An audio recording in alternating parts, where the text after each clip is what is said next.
Hi friends, welcome back to my YouTube channel. ಎಲ್ಲರೂ ಹೇಗಿದ್ದೀರಾ? ಚೆನ್ನಾಗಿದ್ದೀರಾ? ಈ ವಿಡಿಯೋದಲ್ಲಿ ನಿಮ್ಮ ಯೂಟ್ಯೂಬ್ ಚಾನಲ್ನ QR ಕೋಡ್ ಹೇಗೆ ಸೇವ್ ಮಾಡೋದು ಅಂತ ತಿಳಿಸ್ಕೊಡ್ತೀನಿ. ಮೊದಲನೇದಾಗಿ ಯೂಟ್ಯೂಬ್ ಆ್ಯಪ್ನ ಓಪನ್ ಮಾಡ್ಕೊಳ್ಳಿ. ನಂತರ ನಿಮ್ಮ ಚಾನಲ್ನ ಓಪನ್ ಮಾಡಿ.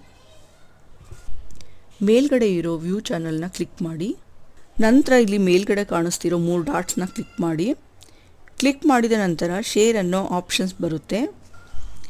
ಈ QR ಕೋಡ್ನ ಕ್ಲಿಕ್ ಮಾಡಿದ್ರೆ ನಿಮ್ಮ ಚಾನಲ್ನ QR ಕೋಡ್ ಫೋಟೋ ಬರುತ್ತೆ. ಈ ಫೋಟೋ ಓಪನ್ ಆದಮೇಲೆ ಕೆಳಗಡೆ ಕಾಣಿಸ್ತಿರೋ ಸೇವ್ ಟು ಕ್ಯಾಮ್ರಾ ರೋಲ್ನ ಕ್ಲಿಕ್ ಮಾಡಿದ್ರೆ ನಿಮ್ಮ ಚಾನಲ್ನ QR ಕೋಡ್ ಫೋಟೋ ಗ್ಯಾಲರಿಗೆ ಸೇವ್ ಆಗುತ್ತೆ.